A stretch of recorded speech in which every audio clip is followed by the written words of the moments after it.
I'm back to talk more box office. My rankings still need a little work, but my numbers are getting much closer. Maze Runner came in at #1 last weekend with $24.2 million. Then it was Jumanji: Welcome to the Jungle with another $16.1 million.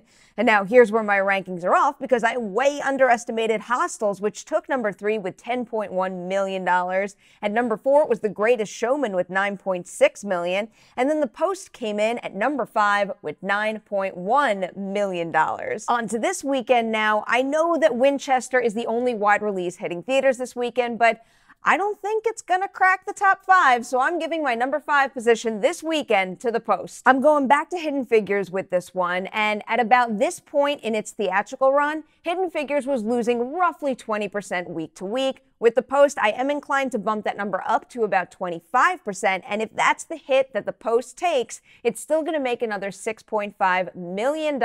I've got to point out with this one that there is a chance that Winchester could sneak into the top 5. I believe the range some are predicting for this one are $6 to $8 million, and I do believe it's going to come in on the lower end of that range, but there is a chance it might not. And if that's the case, it could hurt my rankings here. But right now, I am committing to The Post at #5. I'm also moving on to my #4, and that's where I have Hostels. So Hostels didn't wind up with any Academy Award nominations, and I thought that that was going to hurt its first weekend in wide release, those weekend numbers.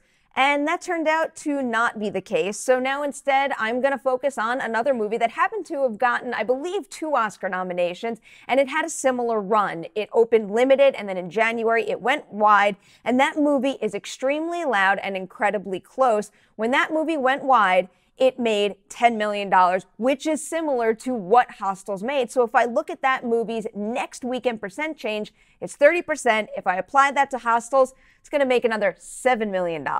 Now moving on to #3. I'm not underestimating this one again. It's The Greatest Showman. This one has had a pretty impressive run. At this point, it hasn't lost more than 15% of its profits in any weekend. And even though I don't think that's going to be the case this time around, I do think that percent change is going up. I don't really want to put it above 25%. And if it does wind up losing 25% of last weekend's profits, still making another $7.2 million. Moving on to my #2, another movie that has proved to have extremely long legs, it's Jumanji. There is no reason for me to part with that Night at the Museum comparison right now, and at this point in its run, that movie dropped 33%. I'm applying that same exact percent change to Jumanji, and that would give it another $10.5 million.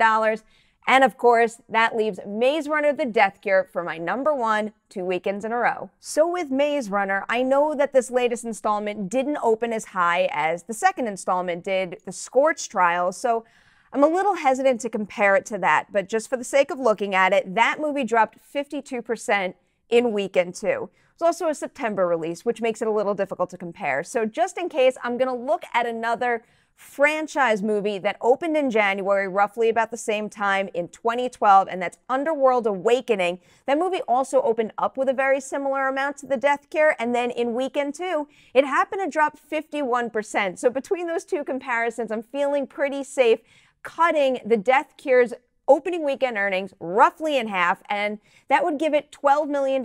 And this weekend, that should be enough to secure #1. So now let's recap. I've got Maze Runner: The Death Cure coming in at #1 with $12 million. Jumanji taking #2 with $10.5 million. The Greatest Showman coming in at #3 with $7.2 million. Hostels taking #4 with $7 million. And then The Post wrapping up my top 5 with $6.5 million.